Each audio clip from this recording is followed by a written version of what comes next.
Well, it is the latest tool in the fight against the coronavirus. A test that uses saliva to diagnose COVID-19 has been authorized by the Food and Drug Administration for emergency use.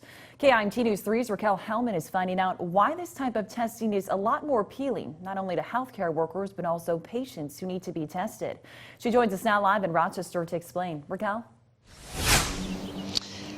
Yeah, Katie, patients that have COVID-19 are coming here to Mayo Clinic to be treated. But first, they need to be tested. Now, I was actually tested just a few weeks ago. Thankfully, my test was negative. But let me tell you, the test is not the most comfortable experience. They actually take a nasal swab and they stick it all the way up your nose, down through your throat, and then they pull it out. So let's take a look at just how that test works. As you can see here, it's quite invasive. But the new saliva test would just require you to spit into a tube, far less invasive than the nasal swab. And that's not the only benefit.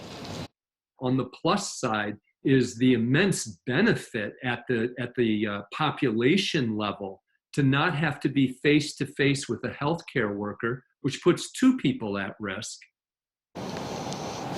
Now, there is a downside to this test as well. Dr. Poland says when somebody spits into a tube, that spit will actually contain 3 different fluids. So the saliva test likely won't be as sensitive as the more invasive and uncomfortable nasal swab test. But they do not know that for sure just yet.